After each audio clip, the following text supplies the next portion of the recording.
melós de vedella amb anxoves. Sí. Jo recordava, perquè és un plat que fa temps que M'ha sobtat el cognom, les anxoves. És boníssim. La vedella amb anxoves és extraordinària.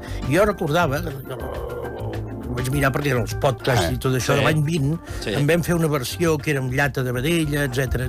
Em sona. I el que explicarem avui és molt senzilla, típica de la pilota a l'olla, i a més amb una manera de procedir diferent, no? Però sobretot amb el gènere diferent. En diem melós quan fem servir la galta de vedella. La galta és una part molt tendra, molt tendra, molt tendra. Boníssima. Boníssima. Per tant, a vosaltres, a la carnisseria, les encarregueu, normalment en trobareu. I a l'hora de coure-la, en aquest cas, ni la fregirem. La farem com bullida al vapor. Sí. És a dir, entro, directe, 4 galtes, una per barba. Fem una recepta per 4 persones.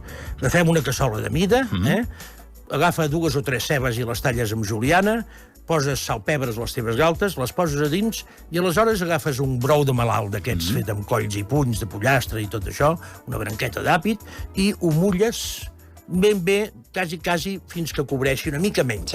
Per què? Perquè això trigarà ben bé un parell d'hores a coure.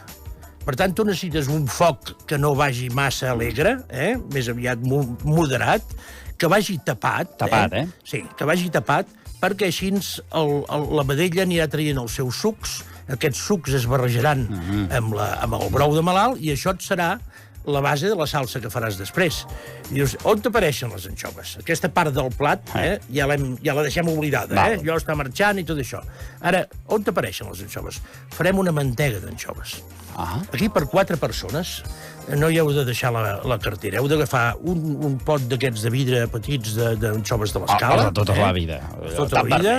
En traieu l'oli, agafeu uns 100 grams de mantega i la deixeu estovar. La deixeu a temperatura ambient o la poseu un moment al microones, però que no us fogui. Només estovar. En diem mantega pomada, d'aquesta manera de fer mantega. Aleshores, agafa't el mini-pimer, agafa't el bol del mini-pimer i tires anxoves a dins i tires la mantega a dins. I aleshores ho tritures tot. I acabes de fer en aquell moment una mantega d'anxoves. Correcte? Sí. Molt bé. Ara imagina't que la vedella ja és cuita, vosaltres la punxeu, la trobeu tendra, la traieu, l'escorreu, i per fer salsa, l'única cosa que has de fer és colar aquest suc de cocció, en tindràs més del compte, i agafa més o menys mig litre. Mig litre i el poses en una cassola, el poses en un catxarro petit més o menys de mida, i en el moment en què comença a bullir, i tires tota aquesta mantega, i aleshores amb un fuet la deixates bé.